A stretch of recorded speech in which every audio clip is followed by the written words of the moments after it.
Hi, I'm Rabbi Tobin in West Orange. I'm at B'nai Shalom, the home of the Culture and Learning Center. This week, we read Parshat Chayei Sarah. Chayei Sarah is strangely named because it says the life of Sarah, and then it talks about her death, and the story moves on to Isaac and Rebekah. Why would the Parsha be called Chayei Sarah?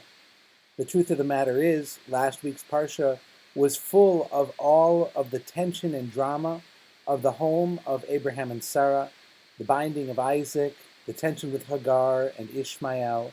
And Sarah came through a number of times as a heroic woman who had to make difficult choices and to keep her family moving in the right direction. So the life of Sarah actually has an impact, not as much in Sarah's own life, but as where she went from there, where her life, her impact, her teaching went from there. There is no story of Isaac and Rebekah without the life of Sarah.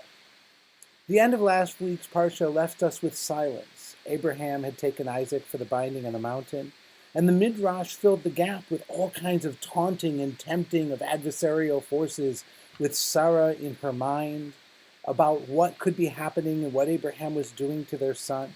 And the trauma of that time, in fact, was never overcome. We don't have another story of any conversation between Abraham and Sarah after the binding of Isaac. How many times in your life or your community or your family have things gone wrong and the tensions have been allowed to create only silence? In our country last week, we had a monumentous election. Many people saw it going in and coming out as a win-lose proposition. Only you could win or lose. Not all of us, not in it together, not an affirmation of the underlying richness of our democracy, an affirmation of the county-by-county volunteers, paid professionals who believe in democracy and spend their lives making sure it works properly as it did. None of that. We were watching news like it was entertainment, like a car crash or a chase, like some kind of sleuthing show, looking for corruption, looking for anger, looking for self-justification, wanting to cheer when the villain was killed. The truth of the matter is, the nation went through a bit of a trauma. And out of it, I hope we don't have merely silence. Like Sarah's life, we have to say that there's an impact of the living that we've been doing all along.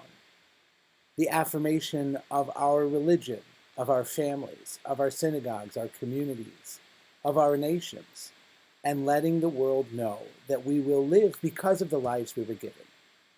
There is no Isaac and Rebekah without the union in love in Sarah's tent in this morning's Parsha, where it says they went into the tent of Sarah and Isaac was comforted for his mother.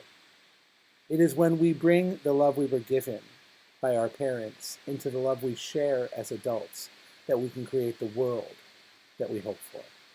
Chayei Sarah, Shabbat Shalom.